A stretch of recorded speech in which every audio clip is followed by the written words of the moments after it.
So what we're going to do now is show you how this works from your customer's perspective. It's really simple. Once they have their card, it's been activated. This is a prepaid card for $10. As you can see, when they put it up on the system, it recognizes that there's $10 there. I can immediately start pouring.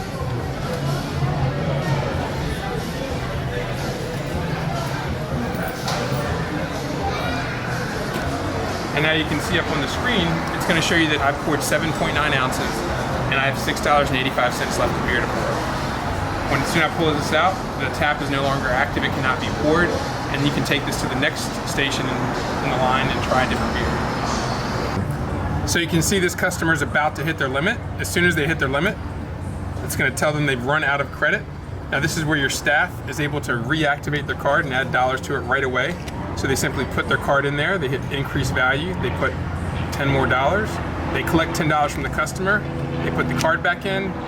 So as you can see, once the staff member has added $10 to their card, they instantly have $10 more put on their card.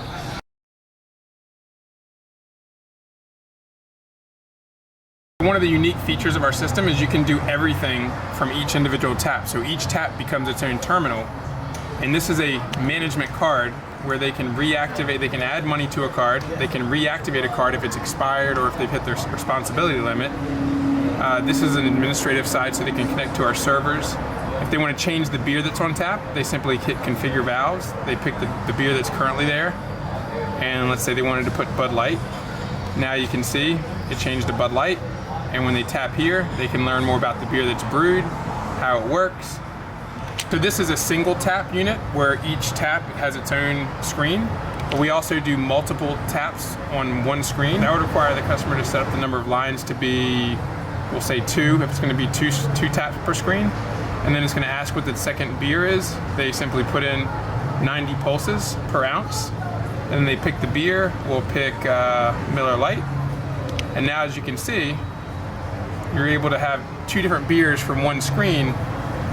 When you put your card in, it's going to pour from the one that's actually pouring.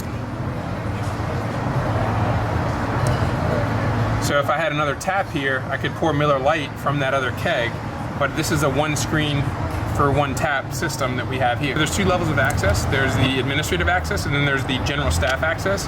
You can see that the general staff can only do 2 things. They can either add money to it or reactivate the card. That's because you don't want them to have the ability to change anything within the system to mess up the way your system works. So with an administrative card, you can also make it a 3-tap system, which would look like this. And you have to pick the 3rd line, which would be, we'll call it, make it 90 ounces.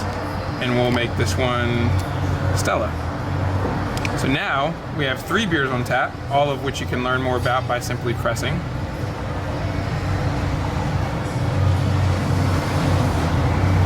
And then if you put your beer card up there, it's going to allow you to pour from the one that you actually have hooked up, which is, we only have that 1 tap hooked up right now for that screen.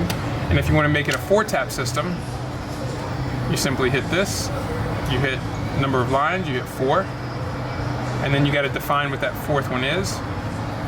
Make it 90 ounces. We'll call this one Ranger IPA. Now you have Ranger, Miller Lite, Stella, and White Rascal. So essentially a customer could have 4 different beers from one screen, but the most logical method is to have 1 tap per screen.